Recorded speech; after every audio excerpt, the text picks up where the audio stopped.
22/5/2025 അങ്ങനെ ഞാനും mission impossible the final reckoning കണ്ടു.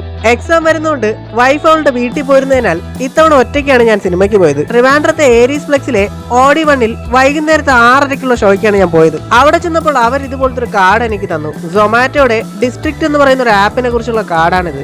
ഈ ആപ്പിലൂടെ ടിക്കറ്റ് ബുക്ക് ചെയ്യുകയാണെങ്കിൽ ഫസ്റ്റ് ടിക്കറ്റിന് 100% ഓഫാണ് വാഗ്ദാനം. സ്ക്രീനിൽ അപ്പോഴേക്കും ആഡ് പ്ലേ ചെയ്യുന്നുണ്ടായിരുന്നു. ഈ സിനിമയുടെ തന്നെ ഇതിന് തൊട്ടു മുമ്പുള്ള പാർട്ട് ഞാൻ ഈ സ്ക്രീനിലാണ് കണ്ടത്. ഈ സിനിമയും അതേ സ്ക്രീനിൽ കാണാൻ പറ്റിയതിൽ വളരെ സന്തോഷമുണ്ട്.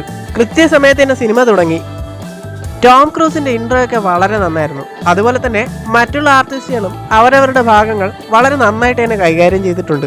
എങ്കിലും കഴിഞ്ഞ പാർട്ട് വെച്ച് നോക്കുകയാണെങ്കിൽ ഈ സിനിമ ഇഴച്ചിലായിട്ട് എനിക്ക് തോന്നി.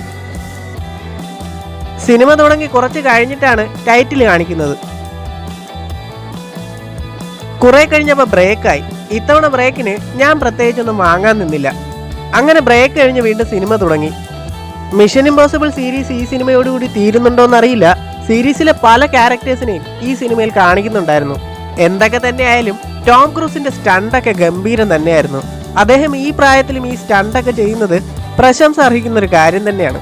എന്നാലും കുറച്ചുകൂടെ നല്ല സ്റ്റണ്ടൊക്കെ ഇതിന് തൊട്ടു മുമ്പുള്ള പാർട്ടിലായിരുന്നെന്ന് എനിക്ക് പേഴ്സണലി തോന്നി. അങ്ങനെ സിനിമ തീർന്നു. തിരിച്ച് വീട്ടിലേക്ക് പോകുന്ന വഴിക്ക് പട്ടത്തുള്ള ടർക്കിഷ് ഓട്ടോമാനിൽ നിന്ന് ഒരു ഷവർമ വാങ്ങി കഴിക്കാമെന്ന് വിചാരിച്ചു. എന്തായാലും ഇന്നത്തേക്ക് ഇവിടെ നിർത്തുന്നു. മറ്റൊരു അവസരത്തിൽ വീണ്ടും കാണാമെന്ന പ്രതീക്ഷയോടെ ബൈ.